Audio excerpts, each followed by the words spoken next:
Yo, yo, what is up, y'all? And welcome back to another video. In this video, I'm going to do something a bit different. I am going to take you all through a training that I've developed in what I'm calling the 8 phases of healing. Now, for those that don't know me, my name is Joey Wilder, and on this YouTube channel, I bring light to all things that have to do with men and being in marriages and relationships and what it means to be a leader and have empathy and communicate from a place of certainty, clarity, and conviction, as well as calmness. Now, in this video, I'm going to talk about the 8 phases of healing, but to preface this, I want you to know that healing is not a one-time event. Now, it can begin with a one-time event, and it's typically some form of sudden loss, and this usually disrupts our projection of what we thought the perceived future was going to look like and might be. However, the true work of healing is allowing that disruption to wake us up from this deep state of unconsciousness. And this allows us to release the personas we adapted and to begin consciously piecing together the full truth of who we're meant to be. Now, the experiences that catalyze that healing are not trying to prompt us to simply recover from the blow to the ego, but for the first time, in many cases, to recognize our ego at all. It is a moment of reconciliation where we are asked to realize that, in the words of Michael Murphy, a greater life is pressing to be born. If we do not answer this call, it'll continue to show up in our lives, often in similar patterns or feelings. Now, I always ask guys inside our program, before you got married, how many times did you date the same woman in a different body? Now, when I say that we'll continue the similar patterns and feelings, this means that we'll continuously return to wondering, how am I still here? How did I get here again? And the answer is that same wake-up call keeps coming in until our subconscious mind agrees to embark on the journey of our own becoming. Now, I don't know what happened to any of you. I don't know what's going on in your lives, but in today's training, I'm going to break down the 8 phases of healing, and it's your first purpose to heal, so you don't truly bleed all over the next person. Now, I'll also note that it is the hardest place to start, regardless on where you're at in the journey. Now, with that, the first phase of healing, the way I see it, is a catalytic event occurs. Sometimes this happens when we see old friends, and usually and sometimes we start comparing where we are at compared to where they are. I've been on both sides of this. I've found myself comparing myself to where others are in life, in their relationships, where they're at professionally, personally, relationally. And I've also had that on my end. I've had people share with me that they resent me because of where I was professionally at one point. And that really stung because that individual at the time was very prominent in my life. But all of that to say, when this happens, it leads to planting these seeds of doubt. And we start doubting the path we're on. Are we doing the right thing? And we start to question ourselves because what we thought the future was going to look like is now completely rocked and our reality is being shattered. So of course we're having these seeds of doubt, and this is usually from the loss of a major relationship, a job, or a family member. I have experienced each of these, and I hate to break it to y'all, but you're going to continue to experience these as time goes on. So that's what happens during phase 1, is a catalytic event occurs. It brings us to rock bottom. It humbles us in a way. Sometimes we fight and scream and cry, and we hope that what's actually happening isn't present. But guess what happens next? We are forced out of denial. Denial is not just a river, but in this phase, you're forced out of denial. Guess what? If the relationship ended, it probably wasn't working for a long time, and that's why it's over. Now, it's really hard to accept this, but almost nothing in life leaves us without purpose. Almost nothing in life leaves us without purpose.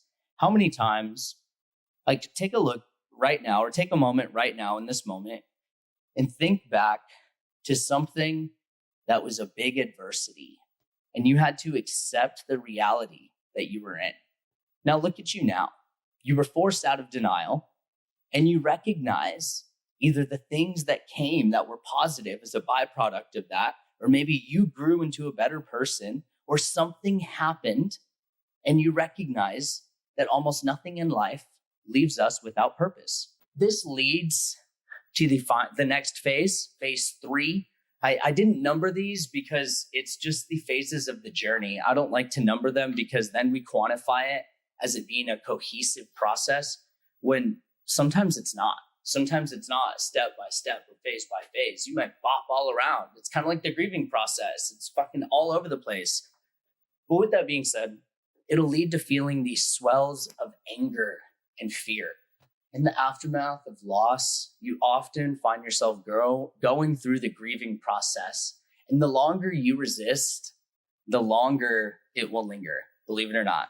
The longer you resist, the longer it will linger. Now, I like to say this quote, and I don't know where I got this or who this is from, but I've said it for a long time. I've tweeted it or X'd it, whatever it is these days. But wisdom is nothing more than healed pain. Now, I'll also add that all of your emotions you're feeling there are completely valid because they are your emotions. It's healthy and normal to feel anger when a boundary's been crossed or you're facing some sort of perceived injustice. It's healthy and normal to feel sad and scared when life abruptly changes and you're not sure about what comes next. However, the longer you resist these emotions, the longer they will linger. This part of the process leads to great change and offers the seeds of more profound wisdom. So let the seeds plant, because then it will parlay over to you will begin processing old emotions and memories. And now at this point, when you see the self-belief or the self-beliefs that were created from these experiences, as I said, things will start to make more sense. Now, emotions often remain within us until they tell us what it is we need to know.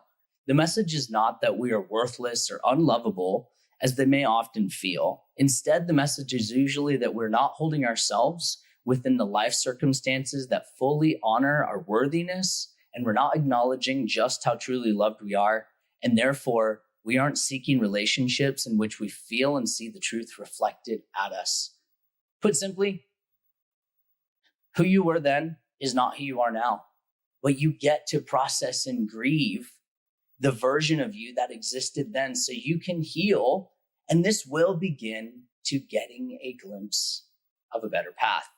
Now, usually towards the end of the unraveling process, right about when you feel like giving up for good, this is when you will start to see a glimpse.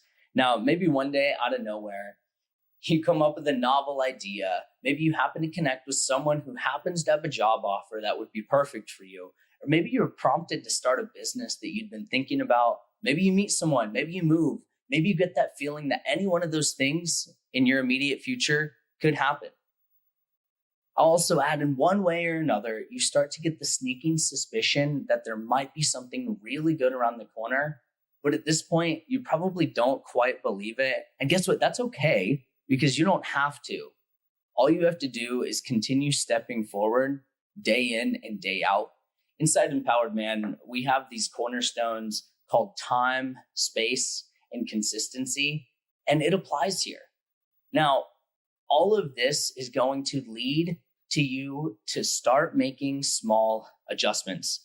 Now, with these new visions in mind, you start making small changes. Maybe all of your processing and discomfort has prompted you to change the way you style your hair, maybe approach your work, or what you do with your spare time.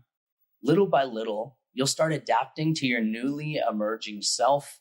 You'll find new truths, new staples, and new routines, maybe ones that are better suited for who you're becoming, not the person that you are.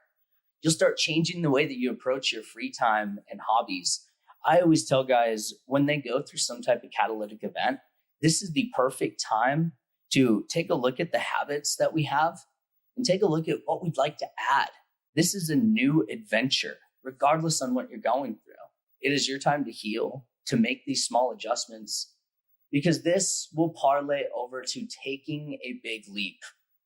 Now, finally, those adjustments are starting to add up to something, and you know it's time to leap forward. This might be actually starting the new job or leaving the old one. Maybe it's moving or changing something else about your life that once felt completely uncomfortable, or something that could just never happen, regardless. This part of the process is vital because it's the scariest and it's also the most important. Now, when you step into this phase, this leap is going to begin the process that was preparing you the entire time for where you were meant to be. This was the dream that may have been hiding within you, and it's existed within you all along. You just had to find the courage to choose it, and sometimes that means not giving yourself any other choice. There's this archaic way of thinking called do or die. And I don't fully agree with the statement, but sometimes you need to ask yourself, what part of you do you need to kill or let die or shed to get to the next level? Because sometimes, let me take a step back. I believe if more people ask themselves, why am I the way that I am? And why do I do the things the way that I do? And if you don't like those answers, make a conscious effort to change, we'd all be in a better place. However, Darwinism says that is not how it works.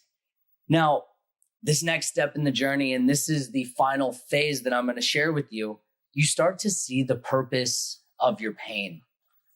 Now, at this point, you finally see past the breakthrough and you're into your new life.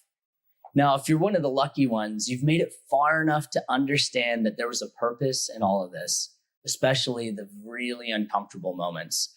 If you're aware enough, you might realize that had you not originally been so uncomfortable, holding yourself back, or maybe holding yourself back out of irrational fears, and living half the life that you were destined to, all because you didn't have the courage to change.